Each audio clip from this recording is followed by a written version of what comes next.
हम AEC2 जिस हिंदी में जिसे हमने सुगम हिंदी 2 के अंतर्गत पाठ्यक्रम में जिसको रखा है और उसकी इकाई 1 में आप पर्यायवाची शब्द से परिचित होंगे। पर्यायवाची शब्द को अंग्रेजी में सिनोनिम्स कहते हैं और नेपाली व्याकरण में इसे समानार्थी शब्द के रूप में जानते हैं। आज उसी विषय पर आपसे हमें बातचीत करनी है। इस पाठ को पढ़ने के उपरांत आप हिंदी भाषा के पर्यायवाची शब्दों की परिभाषा देते हुए उसके महत्व को जान पाएंगे। साथ ही पर्यायवाची हिंदी भाषा के जो विभिन्न पर्यायवाची शब्द हैं उन शब्दों से परिचित हो पाएंगे और साथ ही इन शब्दों से परिचित होने के उपरांत आप अपने हिंदी भाषा संबंधी जो आपके जो शब्दकोश है, आपका जो एक शब्द भंडार है, उसको मजबूत करने में सक्षम हो पाएंगे। इसी मकसद और इसी उद्देश्य से यह पाठ्यक्रम में यह पाठ रखा गया है। तो पर्यायवाची शब्द की परिभाषा, उसके डिफिनेशंस पर हम बात कर लें। पर्यायवाची असल में 2 शब्दों से मिलकर बना है, पर्याय और वाची। पर्याय का मतलब होता है के समान, सिमिलरली, है ना, और वाची का मतलब होता है बोध कराने वाला। जब किसी भी भाषा का कोई शब्द उसके अतिरिक्त उसी भाषा में मौजूद कोई दूसरा शब्द उसी अर्थ को बोध कराए तो जो अन्य शब्द है उसको हम पर्यायवाची शब्द के रूप में जानते हैं। इसको अगर हम परिभाषित करें, डिफाइन करें, तो पाते हैं कि पर्यायवाची शब्द वे शब्द जिनके अर्थ लगभग समान होते हैं उसको पर्यायवाची शब्द या समानार्थी शब्द के रूप में जानते हैं। हिंदी व्याकरण की कुछ किताबें ऐसी हैं जिसको जिन किताबों में पर्यायवाची शब्द की जगह समानार्थी शब्द का इस्तेमाल होता है। आप देख रहे हैं कि समानार्थी शब्द नेपाली व्याकरण में आपको समानार्थी शब्द मिलेगा। ठीक है, इसे हम एक उदाहरण के द्वारा समझें। अगर मैं ये कहता हूं कि इस पेड़ के नीचे विषैला सांप रहता है, दूसरा वाक्य है इस पेड़ के नीचे विषैला सर्प रहता है, तीसरा वाक्य इस पेड़ के नीचे विषैला नाग रहता है, तो इसमें हम ये देखते हैं कि इस सांप के लिए, उस जानवर के लिए हमने क्या कहा?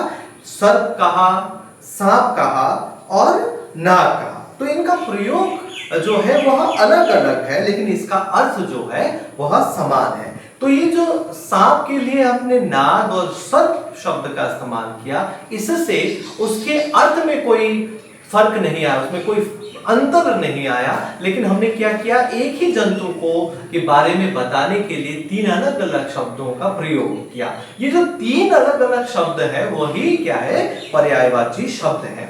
तो जिन विद्यार्थियों उनका संबंध हिंदी से नहीं है, उन्हें हिंदी के पर्यायवाची शब्दों को याद करने के कुछ तरीके मैं बता रहा हूं। हमने पिछले सत्र में AEC1 के अंतर्गत आपको शब्दों के वर्गीकरण पर बात की थी और मैंने बताया था कि शब्दों का जो वर्गीकरण होता है उसके कई आधार हैं, जिसके अंतर्गत मैंने रचना के आधार पर, उसके फॉर्मेशंस के आधार पर हिंदी व्याकरण में शब्दों के 3 भेद बताए थे, जिसमें से एक शब्द होता है रूढ़ शब्द, दूसरा होता है यौगिक शब्द और तीसरा होता है योग रूढ़ शब्द। जो रूढ़ शब्द होता है वह असल में उसके फॉर्मेशंस में आप किसी तरह का कोई फेरबदल नहीं कर सकते। वो शब्द जैसा होता है आपको उसी रूप में प्रयोग करना होता है। वो शब्द असल में उसको ना आप तोड़ सकते हैं, उसको किसी तरह का उसे भंग नहीं कर सकते, उसको विभाजित नहीं कर सकते। लेकिन जो योग रूढ़ शब्द होता है वो असल में 2 शब्दों के मेल से बना होता है और उसको आप सार्थक रूप से विभाजित कर सकेंगे, उसको तोड़ सकेंगे। जब तोड़ेंगे तो दोनों शब्दों का अपना एक सार्थक उसमें अर्थ निहित होता है। तो अगर हम इस विधि से पर्यायवाची शब्दों को याद रखें कि कौन सा शब्द माने रूढ़ शब्द है जिसको विभाजित नहीं कर सकते, तो उस रूप में उसको उसी रूप, वो जैसा है उसको वैसे ही आपको याद रखना पड़ेगा। और जो योग रूढ़ शब्द है, उन योग रूढ़ शब्दों के फॉर्मेशंस को अगर आप समझ जाएंगे कि वो शब्द कैसे बना है, उसकी संरचना कैसे हुई है, तो आपको समझने में, उसके व्याकरणिक प्रयोगों को इंप्लीमेंट करेंगे, उसको अगर आप थोड़ा सा भी ट्रिक लगाएंगे तो आपको समझने में आसानी होगी।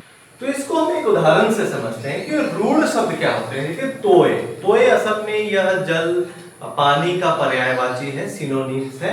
और नाक तो आप जानते ही हैं। अगर हम इसको तोड़ते हैं, तोय को, तो या तो इसकी विभाजन पर, इसको तोड़ने पर इनका कोई अर्थ नहीं निकल पा रहा है। मतलब कि ये जैसा है उसको आपको वैसा ही रखना होगा, इसको तोड़ नहीं सकते। सिमिलरली जब आप नाक को ना और क में विभाजित करते हैं, तो इसको विभाजित करने, इसको तोड़ने पर इसका कोई अर्थ नहीं निकला। लेकिन आप योग रूढ़ शब्द को तोड़ते हैं, जैसे कि मैंने देखा पंकज, पंकज का मतलब होता है कमल, है ना।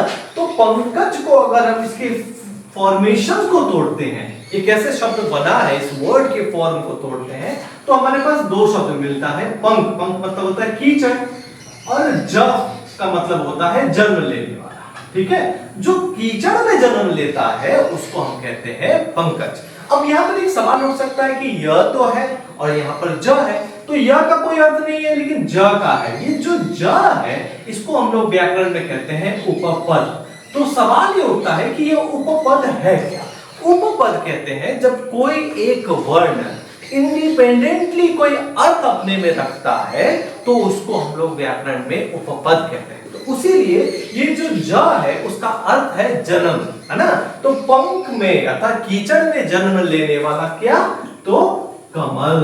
तो कमल क्या है, कमल का एक पर्यायवाची हो गया पंकज। ठीक है, अब हिंदी में जितने सारे पर्यायवाची शब्द हैं उसको अगर हम विभाजित करें, विभाजित माने उसको कैटेगराइज करें, तो हम पाते हैं कि जितने पर्यायवाची शब्द हैं वो या तो देवी देवता, हिंदू धर्म की जो देवी देवताओं की पर्यायवाची हैं, और जो प्राकृतिक संरचना है ना, उन प्राकृतिक संरचनाओं जैसे कि नदी, पहाड़, जंगल, पर्वत, इनके और जो जीव जंतु हैं उनके पर्यायवाची अधिकतर मिलेंगे। अगर हम इस तरह से कैटेगराइज करके अगर याद करें, तो याद करने और साथ ही पर्यायवाची शब्दों का अधिक से अधिक उसको याद कर कर आप अपनी भाषाई ज्ञान को, हिंदी भाषा को समृद्ध कर सकते हैं, और आप अपनी अभिव्यक्ति में उन अन्य शब्दों का इस्तेमाल कर कर अपनी बात को प्रभावशाली तरीके से कह सकते हैं। आगे हम देखेंगे कि हिंदी के जो प्रमुख और बेहद प्रचलित जो पर्यायवाची शब्द हैं वे कौन कौन से हैं, उन उदाहरणों से उसको जानने की कोशिश करेंगे। तो इस पर्यायवाची शब्दों को जानने की यात्रा में मूल रूप से आपको इन रूढ़ शब्दों को जानना होगा और साथ ही योग रूढ़ शब्दों को जानना होगा। जैसे कि मैंने कहा कि हिंदी के जो बेहद प्रचलित जो कि परीक्षा केंद्रित पर्यायवाची शब्द हैं उसमें है अग्नि। अग्नि को की जो पर्यायवाची है वो है आग, पावक, अनल, दहन। उसी तरह से अश्व, अश्व यानी कि घोड़ा, तुरंग, तुरुक, घोटक है कहते हैं। आंख, नेत्र, लोचन, चक्षु, दृष्टि, विलोचन, आकाश, गगन, अंबर, नभ, आसमान, आम, अम्र, रसाल, अमृत फल, ये सब इसके कपड़ा, वस्त्र, चीर, अंबर, कमल। मैंने अभी आप लोगों को बताया कि कमल की जो पर्यायवाची है वो पंकज तो है ही, उसी तरह से इसके सरोज है जलद, जल से उत्पन्न होने वाला। आपको मैंने बताया कि योग रूढ़ शब्द है, तो उसको आप इस तरह से इंप्लीमेंट करेंगे तो आपको आसानी होगी। उसी तरह से जैसे कि गणेश जी, हिंदू देवी देवताओं में से गणेश जी, लंबोदर, एक दंत, उसी तरह से गजानन, ये सब उसके विनायक उसके पर्यायवाची हैं।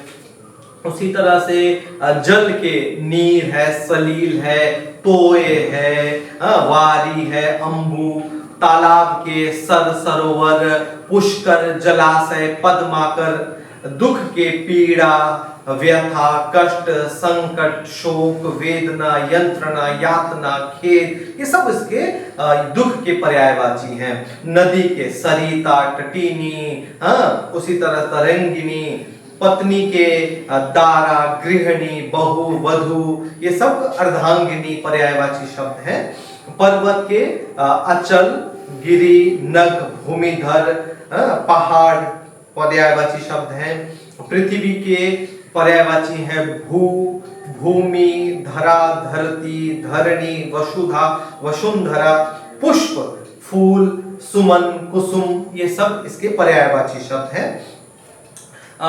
मछली के पर्यायवाची है मत्स्य, मीन, जल जीवन, ये सब इसके पर्यायवाची हैं। वृक्ष अर्थात पेड़ के जो पर्यायवाची हैं, पेड़ स्वयं में पर्यायवाची हैं। गाछ, पादप, तरु, महादेव, शिव, शंकर, शंभु, त्रिलोचन, गिरीश, गिरीश माने गिरी के ईश, तो गिरी मतलब पर्वत के ईश, जो पर्वत का राजा या देवता है उसको हम लोग गिरीश कहते हैं। तो वो कौन है? तो महादेव इस संदर्भ में। मेघ, घन, बादल, नीरद, ये सब अम्बुद, पयोद, ये सब इसके पर्यायवाची शब्द हैं। रात्रि, नाइट, है ना, निशा, रात, रैन, रजनी, यामिनी, ये सब इसके अलावे भी बहुत सारे हैं, लेकिन मैं आप लोगों को 2 4 5 करके मैं बता रहा हूं। उसी तरह समुद्र, सागर, जलधि, सिंधु, नीरनिधि, ये इसके वारिस, रत्नाकर, इसके पर्यायवाची शब्द हैं।